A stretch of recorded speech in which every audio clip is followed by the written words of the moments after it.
Assalamualaikum warahmatullahi wabarakatuh. Selamat pagi, siang, sore, dan malam kepada yang saya hormati Ibu Dr. Veronica Santi Paramita SEMSI selaku dosen pengampu mata kuliah Manajemen Risiko dan tidak lupa teman-teman lainnya yang berbahagia.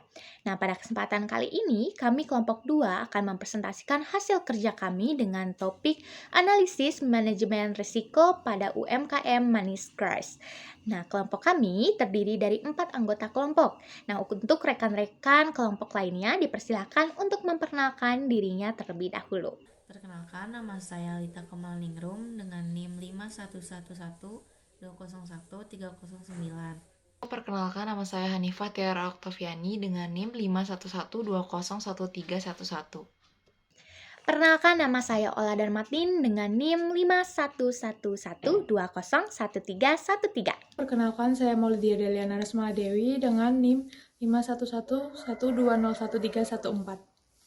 Baik, nah sebelum kita lanjutkan ke analisis risikonya, di sini kami lampirkan profil perusahaan dari perusahaan atau UMKM yang kami analisis, yaitu Manis Crush. Nah, Manis Crush ini adalah perusahaan atau UMKM yang bergerak di bidang otomotif, berdiri pada tahun 2021, tepatnya di bulan Februari, bertempat juga di Jalan Cibatu Cikupa, Desa Mekarsari, Kecamatan Ngamprah, Kabupaten Bandung Barat, Jawa Barat dengan kode pos 40552.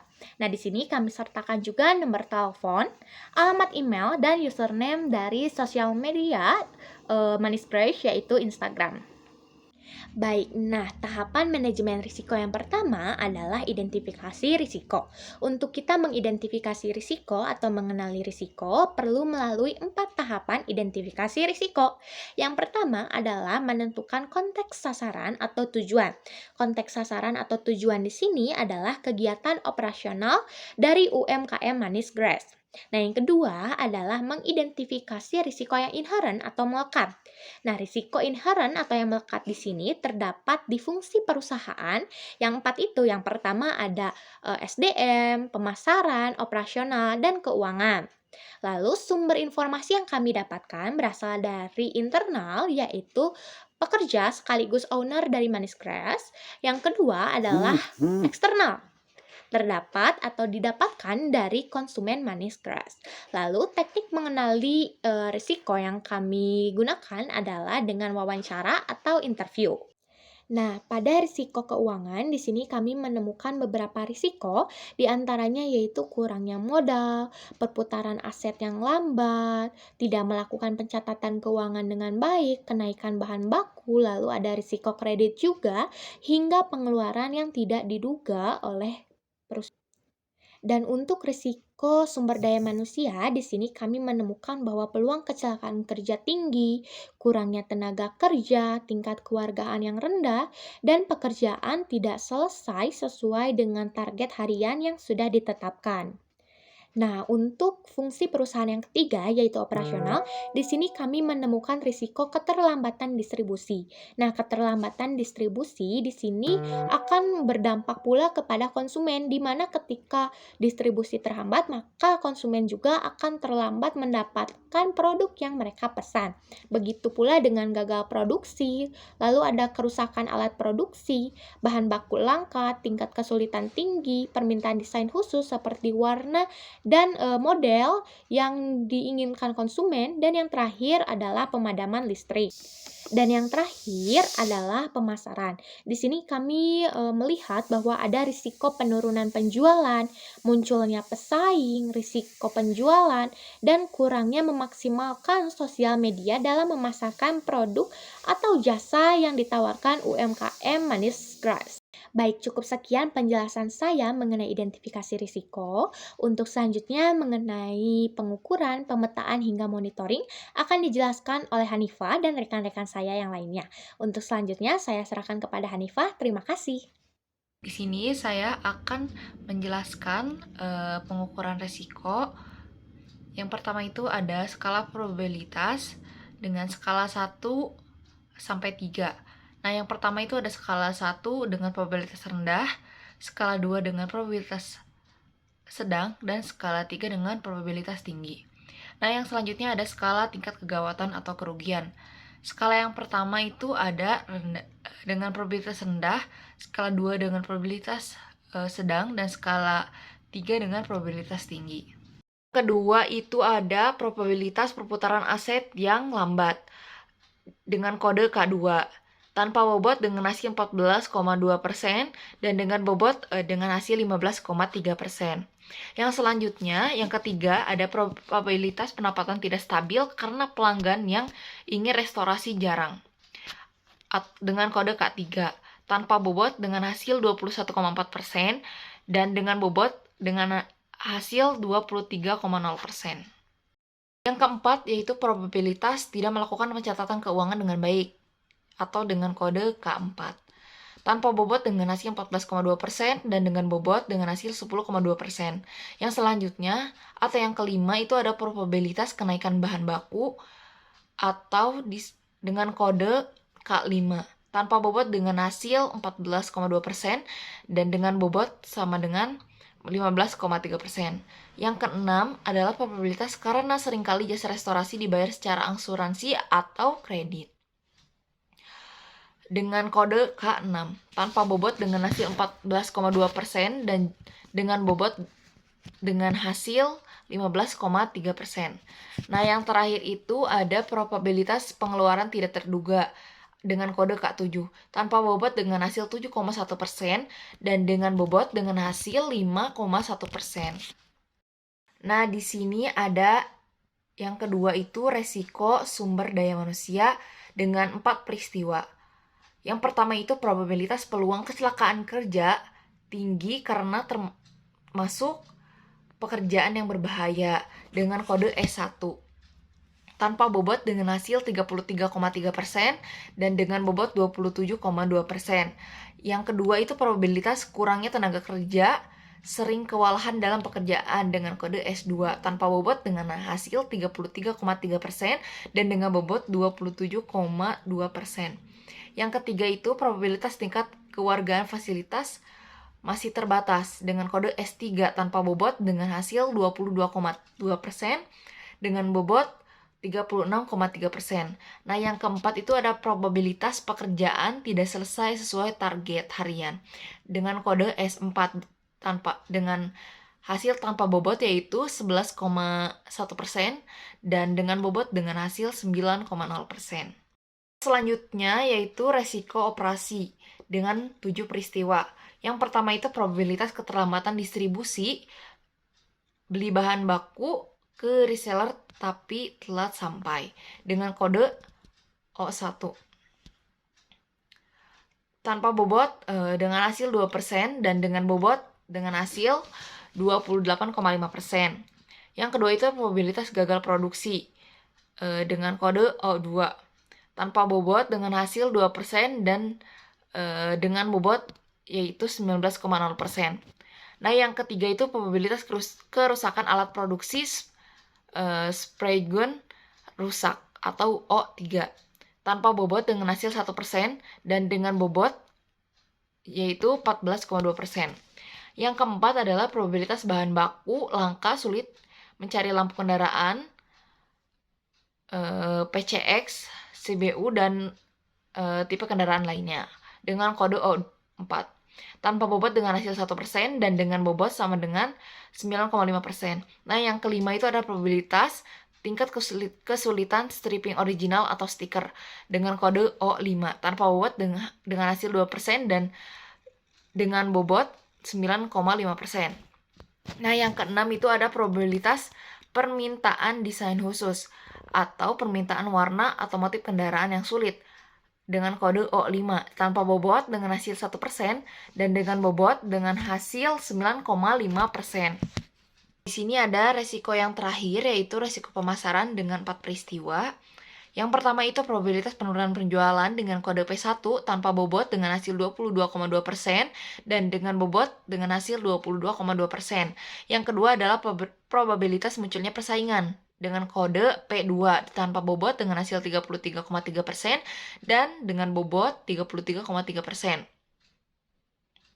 Yang ketiga itu ada probabilitas risiko penjualan tidak memenuhi target penjualan atau tidak optimal dalam pemasaran dengan kode P3 tanpa bobot dengan hasil 22,2% dan dengan bobot dengan hasil 22,2%.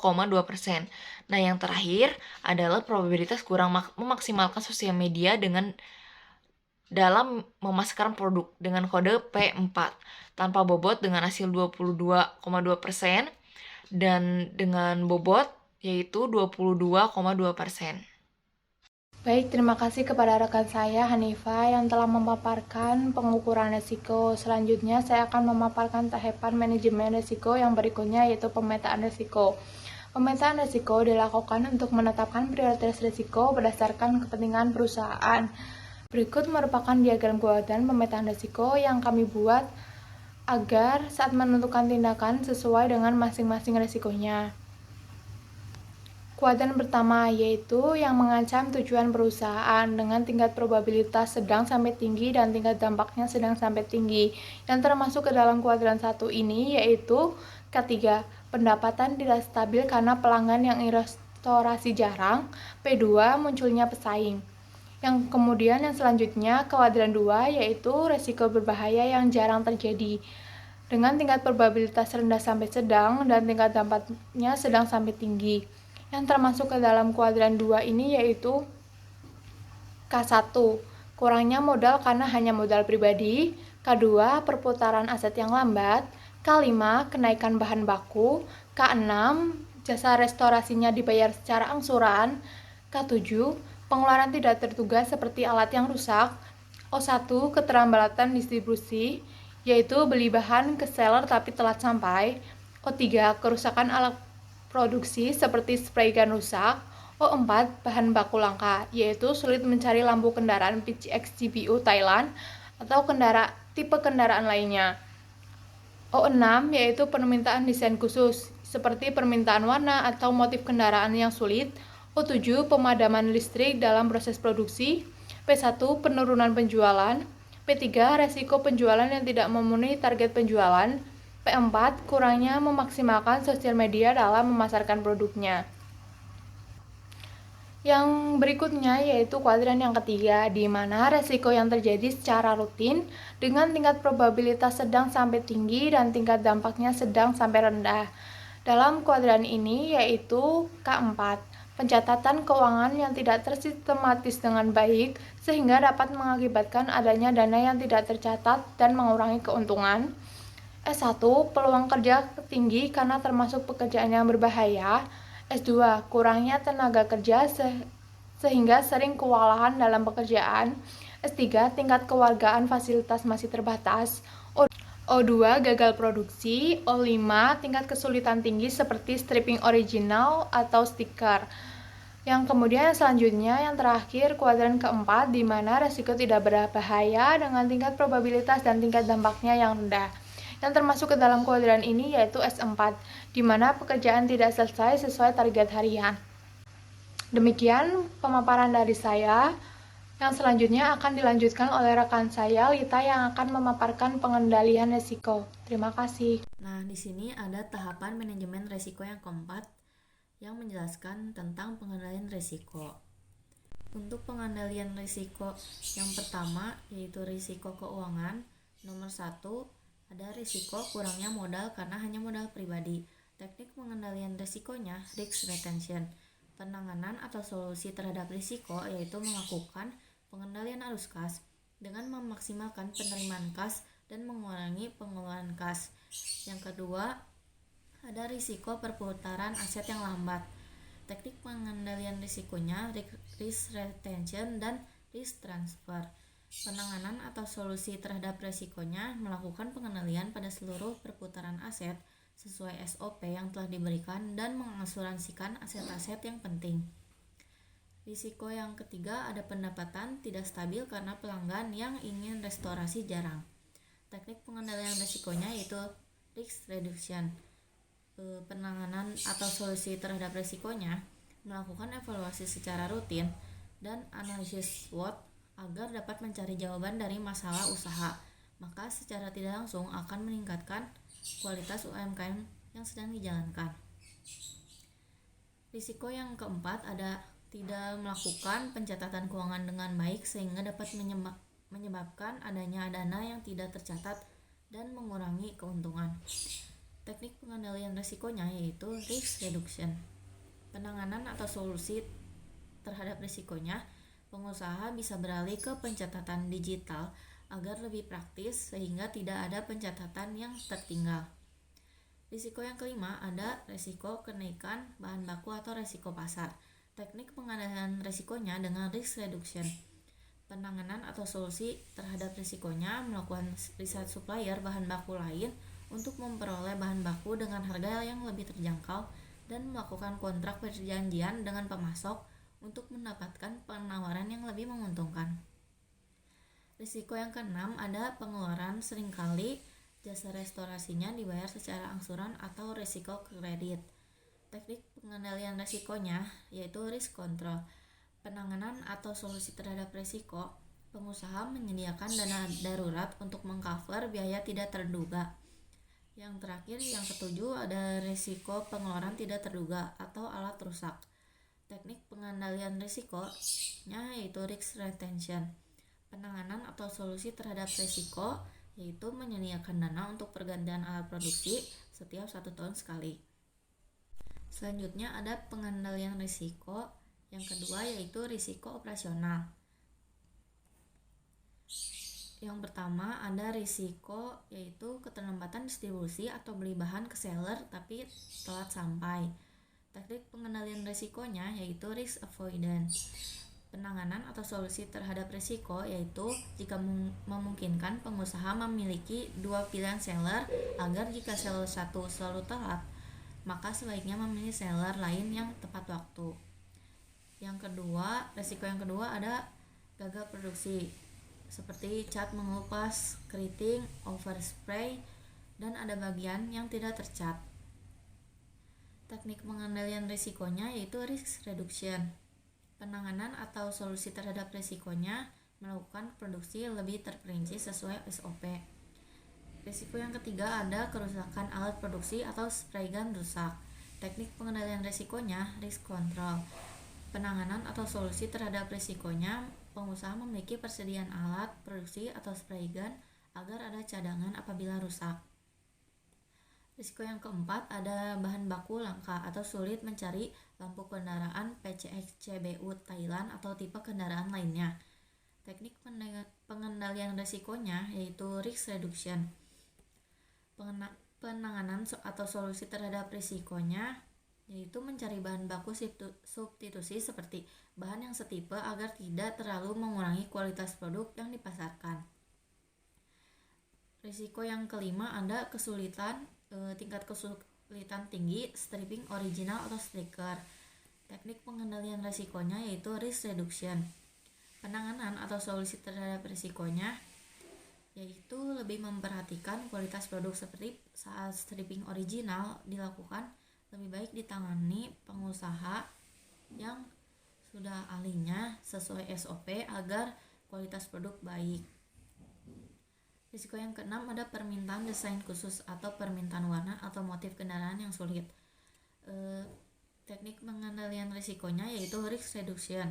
Penanganan atau solusi terhadap risikonya melakukan desain khusus sesuai permintaan pelanggan sesuai SOP, lalu konfirmasi ulang permintaan desain khusus pada pelanggan apakah sudah sesuai atau belum untuk menghindari kesalahan atau kualitas yang buruk. Selanjutnya, risiko yang ketujuh ada pemadaman listrik dalam proses produksi. Teknik pengendalian risikonya yaitu risk retention. Penanganan atau solusi terhadap risikonya memasang sistem cadangan seperti generator listrik atau sumber listrik alternatif untuk mengurangi dampak pemadaman listrik yang tak terduga. Selanjutnya, pengendalian risiko yang ketiga ada risiko sumber daya manusia. Risiko yang ke-1 yaitu peluang kecelakaan kerja tinggi karena termasuk pekerjaan berbahaya. Teknik pengendalian risikonya yaitu risk retention. Penanganan atau solusi terhadap risikonya, pengusaha sebaiknya sudah mengikuti pelatihan mengenai penerapan K3 dan menyediakan P3K. Risiko yang kedua, kurangnya tenaga kerja sering kewalahan dalam pekerjaan. Teknik pengendalian risikonya yaitu risk avoidance. Penanganan atau solusi terhadap risikonya, pengusaha sebaiknya merekrut karyawan sesuai dengan kebutuhan. Risiko yang ketiga ada tingkat keluargaan fasilitas masih terbatas. Teknik pengendalian risikonya yaitu risk control. Penanganan atau solusi terhadap risiko menyediakan ruangan khusus untuk menempatkan misalnya tempat pengeringan bodi. Risiko yang terakhir yaitu yang keempat, pekerjaan tidak selesai sesuai target harian. Teknik pengendalian risikonya risk control. Penanganan atau solusi terhadap risikonya, pengusaha harus membangun komitmen produktivitas pada diri sendiri dan tenaga kerja jika ada dengan lebih baik agar selesai seperti target harian. Selanjutnya, pengendalian risiko yang terakhir yaitu yang keempat, risiko pemasaran. Risiko yang pertama yaitu penurunan penjualan. Teknik pengendalian risikonya yaitu risk reduction. Penanganan atau solusi terhadap risikonya melakukan riset pasar untuk mengetahui tren apa yang ada di industri restorasi dan memahami kebutuhan juga keinginan pelanggan agar penjualan mengalami kenaikan karena selalu mengikuti tren. Yang kedua, ada risiko munculnya pesaing. Teknik pengendalian risikonya yaitu risk reduction. Penanganan atau solusi terhadap risikonya yaitu melakukan analisis pesaing atau pasar untuk mengembangkan strategi pemasaran yang kompetitif dan meningkatkan strategi promosi di media sosial juga endorsement. Yang ketiga ada resiko, yaitu resiko penjualan yang tidak memenuhi target penjualan. Teknik pengendalian risikonya yaitu risk reduction. Penanganan atau solusi terhadap risikonya yaitu pengusaha menetapkan target penjualan yang realistis dan terukur berdasarkan riset pasar yang sudah dilakukan dan mengembangkan strategi pemasaran yang efektif untuk mencapai target yang maksimal. Yang terakhir yaitu ada risiko kurang memaksimalkan sosial media dalam memasarkan produk. Teknik pengendalian risikonya yaitu risk control.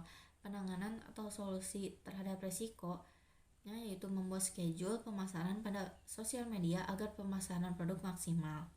Selanjutnya tahapan manajemen risiko yang terakhir yaitu yang kelima ada monitoring risiko.